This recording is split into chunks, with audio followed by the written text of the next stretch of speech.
उद्धव ठाकरे यांच्या शिवसेनेचे 16 आमदार आणि 7 खासदारांच्या सोबत उपमुख्यमंत्री एकनाथ शिंदे यांची अंतिम बोलणी झाली आहे असा मोठा गौप्यस्फोट केलेला आहे शिवसेनेचे आमदार कृपाल तुमाने यांनी। ऑपरेशन टायगर फायनल झालेलं असून आमदार खासदारांच्या पक्षप्रवेशाची तारीखही लवकरच ठरेल असंही कृपाल तुमाने म्हणाले। ऑपरेशन टायगर हे लवकरच सक्सेस होणार आहे। उबाटाचे 7 खासदार अगदी थोड्या दिवसामध्ये आदरणीय एकनाथजी शिंदे साहेबांवरती विश्वास ठेवून ते आमच्या सोबत येणार आहे। अंतिम टप्प्यामध्ये चर्चा झालेली, संपूर्ण चर्चा झालेली आहे। फक्त ऑपरेशनची डेट फायनल व्हायची। 16 आमदार सुद्धा आमच्याकडे येईल, पण पावसाळी अधिवेशनानंतर आमदाराच्या संदर्भात आम्ही निर्णय घेणार आहोत। याची तारीख या महिन्यात ठरेल? हो, नक्कीच या महिन्यात होईल। दरम्यान ऑपरेशन टायगरच्या संदर्भात शिवसेनेच्या नेत्यांनी नेमकी काय प्रतिक्रिया दिली आपण बघूया। यूपीटीमध्ये असलेल्या खासदारांवर जो काय आक्षेप घ्यायचा आहे, त्यांच्यावर काय बातम्या करायच्या, हा मीडियाचा प्रश्न आहे। परंतु शिवसेनेच्या वतीनं मी स्पष्टपणानं पक्षाच्या वतीनं सांगतो की माननीय एकनाथ शिंदे साहेबांची यूपीटीच्या कोणत्याही खासदारांबरोबर बैठक झालेली नाही। ऑपरेशनच्या संदर्भामध्ये कधीही पूर्ण गोष्टी पहिले काही सांगायचं नसतो।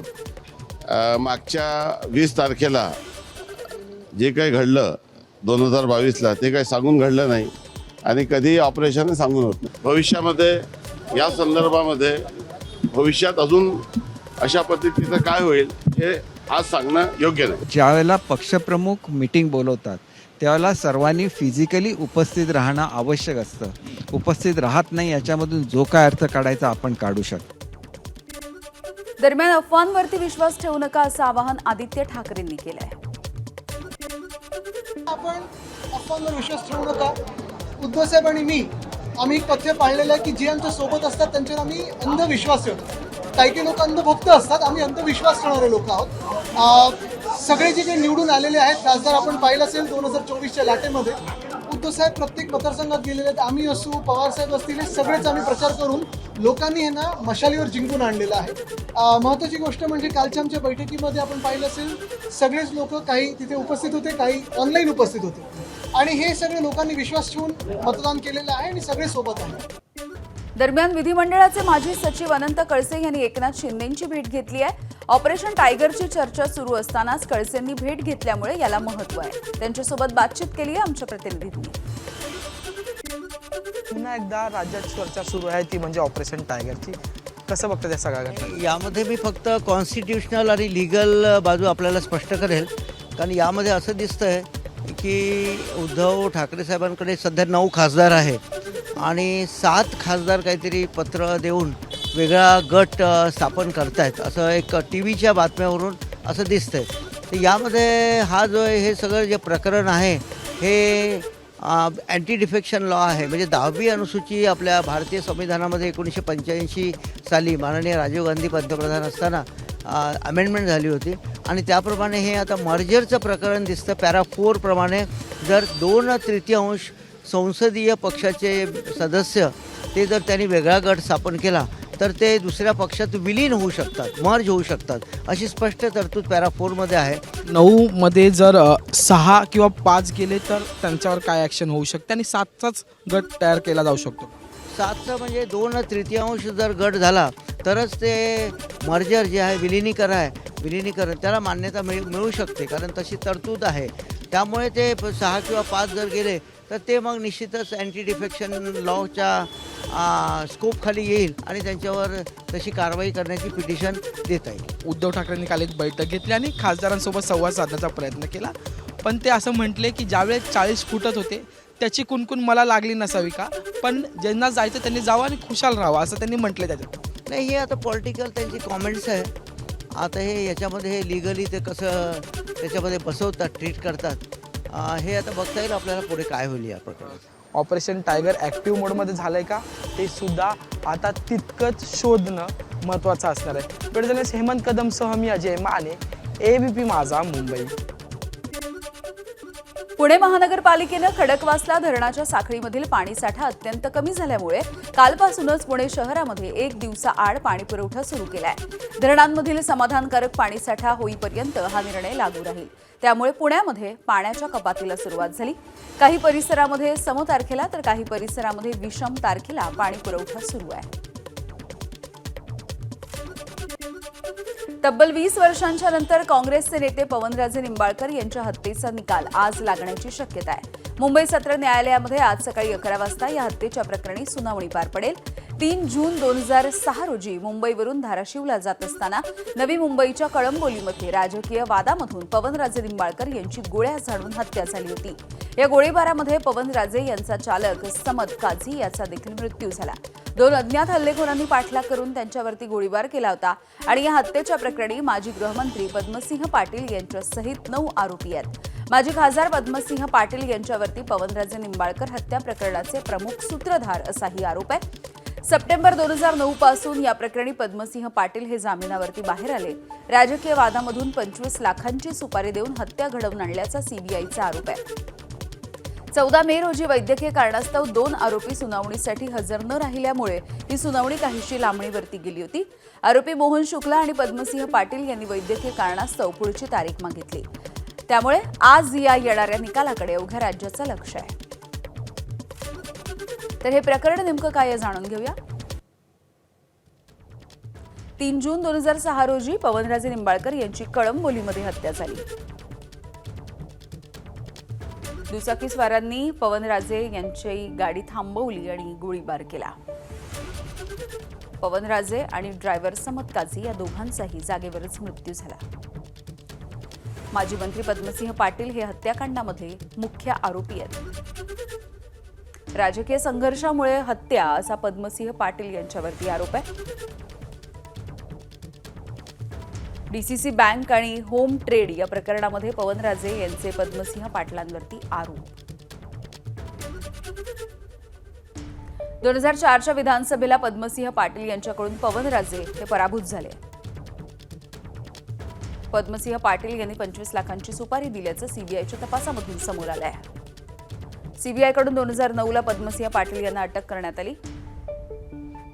हत्येच्या प्रकरणामध्ये पद्मसिंह पाटील यांच्यासह एकूण 9 आरोपी आहेत. मुख्य सूत्रधारापैकी एक पारसमल जैन हा माफीचा साक्षीदार बनला.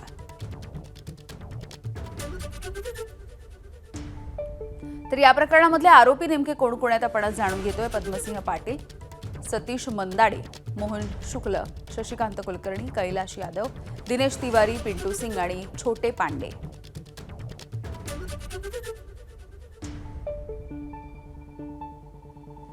विधान परिषदेच्या निवडणुकीच्या पार्श्वभूमीवरती येवल्यामध्ये महायुतीमध्ये राजकीय हालचालींना वेग आलाय. महायुतीचे उमेदवार नरेंद्र दराडे यांचे बंधू आणि आमदार किशोर दराडे यांनी येवला इथे माजी खासदार समीर भुजबळ यांची भेट घेतली. महायुतीचा धर्म असून आम्ही तो पाळणार आहोत अशी प्रतिक्रिया समीर भुजबळ यांनी दिली आहे. उमेदवार म्हणून जे आहे नरेंद्रभाऊ दराडे यांना उमेदवारी मिळालेली आहे आणि महायुतीचा धर्म म्हणून जे आहे सर्व तिन्ही पक्षांनी मिळून आदरणीय फडणवीस साहेब आहेत, शिंदे साहेब आहेत, सुनेत्राताई पवार आहेत, या सर्वांनी मिळून आणि खास करून आदरणीय भुजबळ साहेबांनी या तालुक्यातून ज्या उमेदवारी जी आहे मिळालेली आहे म्हणून त्यांनी सुद्धा पुढाकार घेऊन जे आहे नथुभाऊ दराडे यांना जे आहे सर्वांनी जे आहे भरघोस असं मतांनी जे आहे त्यांना पाठिंबा देऊन निवडून आणण्याच्या संदर्भामध्ये ही संकल्पना केलेली आहे आणि म्हणून त्यासाठी जे आहे त्यांनी आमची भेट घेतली आणि सर्वांचे जे आहे सर्व नगरसेवकांची जी आहे आम्ही त्यांच्या समोर जे आहे भेट घालून दिली. आज नागपूरमध्ये कॉक्रोच जनता पार्टीचं आंदोलन होणार आहे. नागपूरच्या संविधान चौकामध्ये आज दुपारी 4 वाजता कॉक्रोच जनता पार्टीकडून आंदोलन केलं जाईल. या आंदोलनासाठी पक्षाचे नेते अभिजित दिपके हे नागपूरमध्ये पोहोचले आहेत.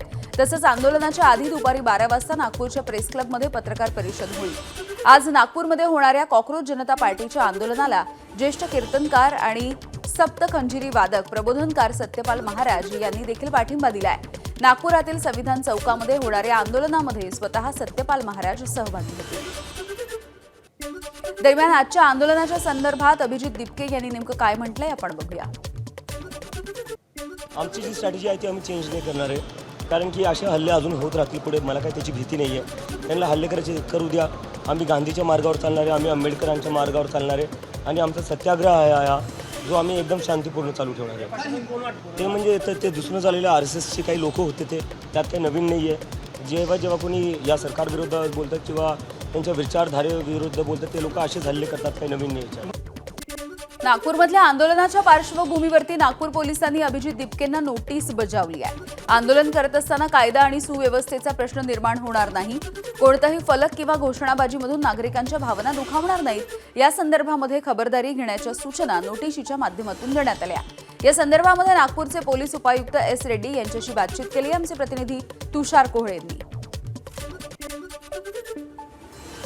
आपल्यासोबत नागपूर पोलीसचे उपायुक्त ऋषिकेश रेड्डी सर आहे. सर, अभिजित दिपके नागपूरमध्ये आज आलेले आहे, त्या पार्श्वभूमीवर कशा प्रकारे सुरक्षा लावण्यात आली? ते अभिजित दिपके आज आलेले आहे. त्यांचे एक आंदोलन आज संविधान स्क्वेअरमध्ये त्यांनी आयोजित केलेली आहे. ते आता एअरपोर्टला आलेले आणि इकडे एक हॉटेलमध्ये ते थांबलेली आहे. तो त्यांच्या सेक्युरिटी, ते जयपूरच्या घटनामुळे आम्ही थोडं सेक्युरिटी वाढवून बंदोबस्त ठेवलेली आहे. संविधान स्क्वेअरमध्ये पण बंदोबस्त ठेवलेली आहे आणि त्यांना पण नोटीस इश्यू केलेली आहे की असा तुम्ही अननेसेसरी इश्यू करू नका म्हणून. आणि प्रॉपर बंदोबस्त आम्ही जे ठिकाणी ते जाणार आहेत ते सर्व ठिकाणी आम्ही बंदोबस्त प्लॅन केलेले आहे. नोटीसमध्ये नेमका काय उल्लेख आहे की भावना भडकेल अशा प्रकारे वक्तव्य करू नये, या व्यतिरिक्त इतर काही गोष्टी, म्हणजे कायदा सुव्यवस्थेचा प्रश्न निर्माण, या गोष्टीचा समावेश आहे? ते बेसिक नॉर्मल नोटीस असतात. जे लोक आंदोलन करतात त्यांना नॉर्मली आम्ही 168 BNSSच्या मार्फतीने आम्ही एक नोटीस देतो. ते सेम नोटीस आम्ही त्यांना पण दिलेली आहे की भावना भडकण्याची या अननेसेसरी जे different type of posters use करण्याची, अशा प्रकारची नॉर्मल नोटीस आहे जे सगळ्यांना देतो आम्ही. ते नॉर्मल आहे. या व्यतिरिक्त आणखी काही काळजी घेतली जाते सुरक्षेला घेऊन? रूट असेल, हॉटेल असेल, आंदोलन स्थळ असेल, ते ऑब्वियसली ते सिक्युरिटीचे हिशोबाने आम्ही घेतलेली आहे. ते इकडे पण आम्ही एअरपोर्टला पण बंदोबस्त ठेवलेली आहे, त्यांच्या हॉटेलला पण बंदोबस्त ठेवलेली आहे आणि ते कार्यक्रम जे 4 वाजता आहे तिकडे पण आम्ही बंदोबस्त ठेवलेली आहे. धन्यवाद. तर कॅमेरामॅन मिथुन आदमेसह तुषार कोहळे, ABP माझा, नागपूर. दरम्यान कॉक्रोच जनता पार्टीचे संस्थापक अभिजित दिपके यांना काल मारहाण झाली. काल कॉक्रोच जनता पार्टीचं जयपूरमध्ये आंदोलन होतं आणि या आंदोलनाच्या वेळेला प्रचंड गर्दी झाली. या गर्दीमध्येच एकानं अभिजित दिपके यांच्यावरती हल्ला चढवला. दरम्यान हल्ला करणाऱ्यांना सोडून द्या, हात उचलू नका असं आवाहन अभिजित दिपकेंनी केलं होतं. अभिजित दिपके यांचे आई वडील सध्या चिंतेत आहेत आणि त्यांना CJP कार्यकर्त्यांकडून धीर देण्याचा प्रयत्न सुरू आहे. बघूयात पुढची बातमी. अमेरिकेच्या कॅलिफोर्निया इथल्या एअरफोर्स बेसवरती B-52 हे बॉम्बर विमान कोसळलंय आणि या दुर्घटनेमध्ये विमानामध्ये असलेल्या सर्व 8 जणांचा मृत्यू झालाय. हे विमान नियमित चाचणी उड्डाणावरती होतं. सकाळी सुमारे 11:20 टेक ऑफ केल्याच्या नंतर लगेचच ते खाली कोसळलंय. यानंतर या विमानाला भीषण अशी आगही लागली. मृत्यू झालेल्यांमध्ये वायुसेनेचे जवान आणि विमान चाचणीशी संबंधित तज्ज्ञांचा समावेश होता.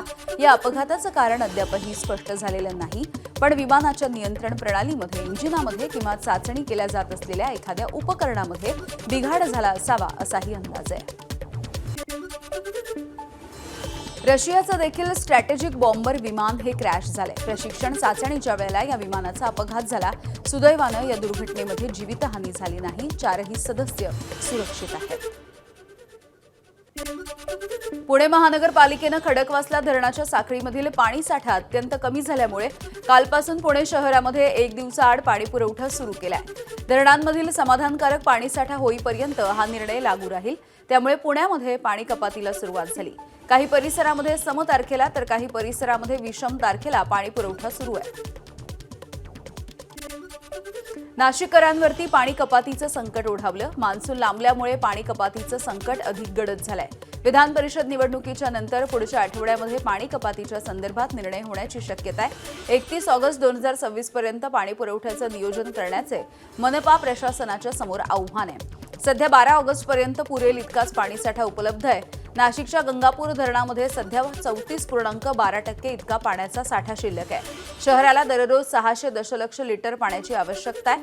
पाणी पुरवठा विभागाचा पाणी नियोजनाचा प्रस्ताव तयार आहे.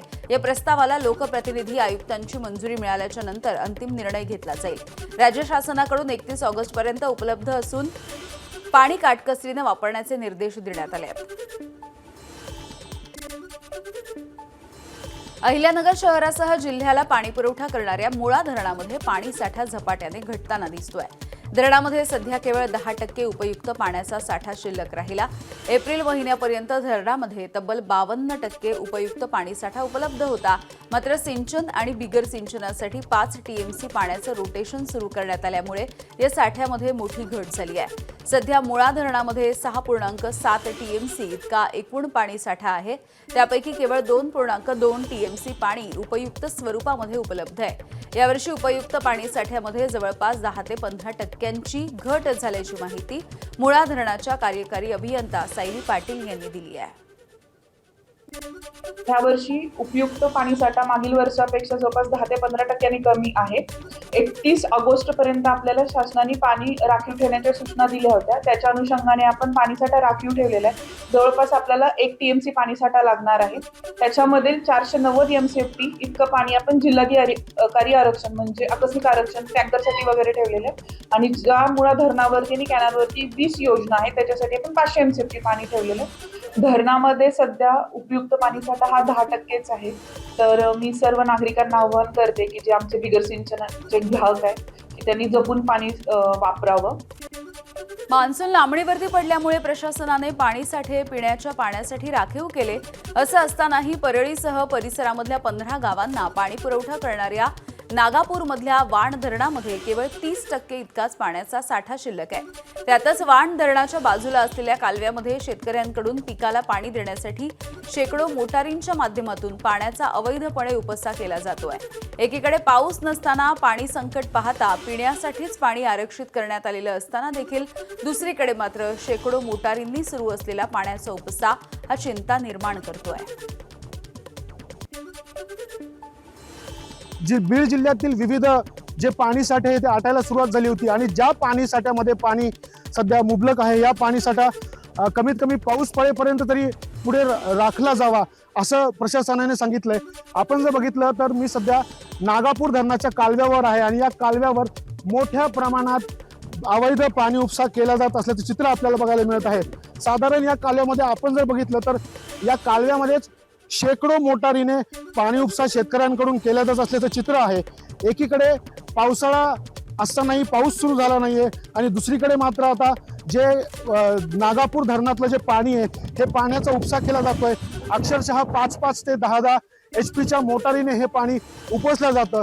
मात्र ही परिस्थिती जी आहे ती आता पावसाळा नसल्यामुळे गंभीर होण्याची शक्यता असल्याने प्रशासनाने जे पाणी राखीव करण्याच्या सूचना दिल्यात. आता दुसरीकडे मात्र हा जो पाणीसाठाचा उपसा केला जातोय यावर प्रशासन काय कारवाई करणार हे पाहणं महत्त्वाचं असणार आहे. स्वानंद पाटील, ABP माझा, नागापूर, बीड.